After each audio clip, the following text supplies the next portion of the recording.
દિવાળીમાં ઘરના દરવાજા ઉપર તોરણ બાંધવાની પરંપરા દરેક ઘરમાં જીવંત છે, પરંતુ સમય સાથે આ પરંપરામાં પણ પરિવર્તન જોવા મળી રહ્યું છે। કુદરતી આસોપાલવ અને ફૂલના તોરણની જગ્યાએ હવે આર્ટિફિશિયલ એટલે કે પ્લાસ્ટિકના તોરણનું ચલણ વધી રહ્યું છે। જુઓ આ અંગે અમારો ખાસ અહેવાલ। દિવાળી એટલે આનંદ, રંગો અને સજાવટનો તહેવાર। દિવાળીના તહેવાર પર લોકો ઘર સજાવતા હોય છે, જેમાં પણ ખાસ ઘરના દરવાજા પર બંધાતું તોરણ એ સુખ અને સમૃદ્ધિનું પ્રતીક માનવામાં આવે છે। કહેવાય છે કે તોરણ વડે સકારાત્મક ઉર્જા ઘરમાં પ્રવેશે છે અને નકારાત્મક ઉર્જા દૂર થાય છે। એક સમય હતો જ્યારે લોકો આસોપાલવના પાન, ગેંદા, મોગરા જેવા ફૂલથી તોરણ તૈયાર કરતા। સુગંધિત ફૂલનું આ તોરણ માત્ર સુંદર જ ન હતું, પરંતુ આજના વ્યસ્ત જીવનશૈલીમાં લોકોની પસંદગી બદલાઈ રહી છે।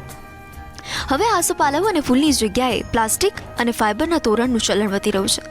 આ તોરણ લાંબા સમય સુધી ટકે છે, સાફ રાખવા સરળ રહે છે અને ફરી ઉપયોગ કરી શકાય। અત્યારે જે રાજકોટમાં ટ્રેન્ડ છે ને, આર્ટિફિશિયલ ફ્લાવર એટલા બધા અદ્ભુતપૂર્વક આવી રહ્યા છે, જે નેચરલ ફૂલ જેવા લાગે, જેથી કરીને માર્કેટની અંદર બધા ગુલાબ, સેવંતી, સ્કાર્લેશિયન એ ટાઈપના બધા ફ્લાવર માર્કેટમાં આવી રહ્યા છે, એટલે ઓરિજિનલ જેવા જ લાગે ફ્લાવર બધાય। એટલે પ્લાસ્ટિકના ફૂલનો બહુ ક્રેઝ છે અત્યારે। ગ્રાહકો સાથેની વાતચીતમાં તેમણે જણાવ્યું કે આર્ટિફિશિયલ તોરણ સમય બચાવે છે અને વર્ષો સુધી ચાલે છે, પણ ઘણા લોકો આજે પણ રિયલ ફૂલના તોરણને પરંપરાનું પ્રતીક માનીને જ ખરીદે છે।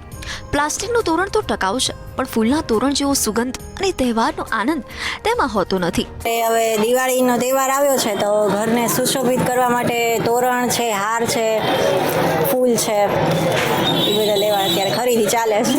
પ્લાસ્ટિકનું તોરણ પર્યાવરણ માટે જોખમરૂપ છે। સમય બદલાય છે તેમ લોકોની જરૂરિયાતો પણ બદલાય છે, પરંતુ તહેવારોની પરંપરા જાળવી રાખવી આપણી સંસ્કૃતિની ઓળખ છે। દિવાળી પર ઘર સજાવવું એટલું જ જરૂરી છે જેટલું પર્યાવરણ બચાવવું જરૂરી છે। Bureau report, mother news.